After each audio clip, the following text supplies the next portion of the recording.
Bugün Çiğsağ 2019 yıl 12. ayının 3. günü haftaki Seyşembe vatandaş. Kızak nokta. Beycan'ın en sırgını yitip geldi. Garip devletleri kolunu kol tutuşup hareket başladı. Mavzula haber 12. ayının 2. günü Cumhurbaşkanı Nazarı torbiti ilan kılın. Haber bundak başlar. Şangan sakçılarının zoru vallahi garip dünyası ahire çıdap duralmadı.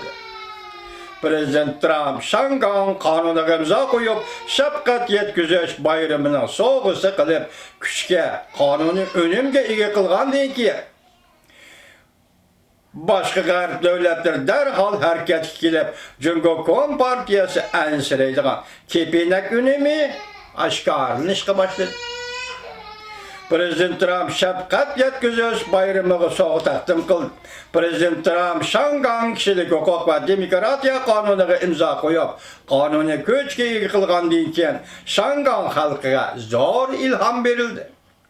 100 binden artık Şangan halkı Şangan Aydın Bağı meydanına toplanıp Amerika Koçmuş Ştatlarına rahmet etti.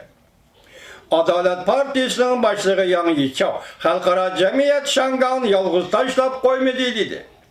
Millet Partisi'nin katibi Huang Zhipeng hesapladı. Soğudu uğraşı buluvatkanda kanun layığı Prezident Trump'ın imza koyuşu Amerika'nın Şangan'ın kişilik hukuklarına itibar bilen karaydıqallığına ekşettirip verdi.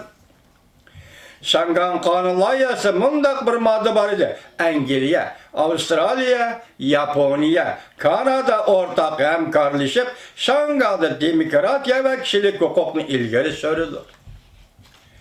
Amerika'nın tesirlendiriş gücü pek zor oldu. Növbette garip devletleri kadem Amerika'ya erişip Amerika yaratkan kepenek önemini aşkarlaşka başladı. Bir adı kepenek önemi degende kepenek güldün gülge konudu bu. Şunda hareket faaliyetçan bir hareket yani garip dünyası başlandı. Bu Xitay'a karşı önüm verdi. Avrupa İttifak ameldarları Şangan'ı kolladı. Növbeti Şangan'da ziyarette buluvatkan Avrupa İttifak Asya Tinç Okyan Mahkemesi'nin başlığı Gunnar Vigendi Şangan'ı kollaydıqallığını bildirdi.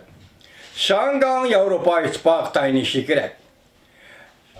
Nanhua Zaobao Janıp'tan sari geziti Gunnar'ın sözlerden nakil keltedi. Bu devlette şekil tüzüm yüksek autonomiya, negizlik kişilik hukuk ve erkillik Avrupa İttifakı olan hemkarlaştan ol teşekkür dedi.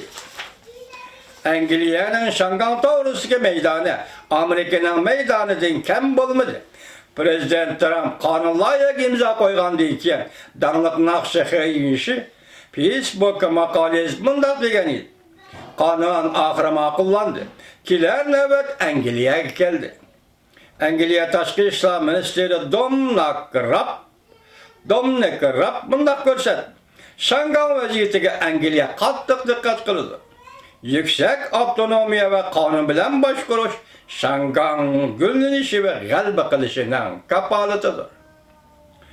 Kanada harekette, Kanada'da 60 nefer partiye grupladın alkıgan parlament azaları Şangan'dan halkılık peyitleri yığını muhakemesi katlaştı.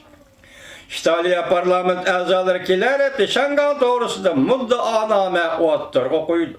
Şangan'da demokratik umumi saylamını əmeliləşdirişini kollaydı. Hem de bu doğruda parlament muhakeme elip barıdı. Japonya halkı Japonya parlamentinin yapınca kanun layığı makullaşını talep kıldı.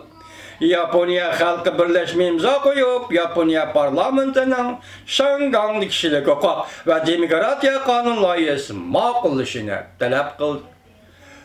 Gollandiya 1. ayının 31. günüdün burun Magnitski kişilik hukuk sürüştü kılış kanun layıqı makullaşka tayyarlık kıl. 10 mыңға yakın kişi imza o çok xat ilan kıl. Şangan sakçılarının zoravallığını tanqıt kıl. Bunun içinde 3700 nefer kişi her qaysı devlet alımları. Bunun içinde de solçulama bak. Obzorcu Tanrıcın ben mındak görset, garip devletleri Cumhurbaşkanı Partiyasının erken dünyasını hep kırıvat kallığını görüp hatırcan bulalmadı. Hazır Garp dünyası oygunuşqa başladı. Köplügen Garp devletleri Amerika neme iş kılsa, iş şuna kılıdı. Bulup mu Cungo Kompartiyası düz gelgende Garp devletleri ortak tonaşqa kelip boldu. Kompartiyanın erken dünyaya tahdis selişi bargan sıraya aşkarınışqı başladı. Hazır Kompartiyaga karşı dolkun başlanış baskıçıda turdu. Kelgisi de tehami yukarı götürüldü. Cungo'nun kiyinçiliği küpeygen sire Şangan'la ümidi yoruklaşıdı.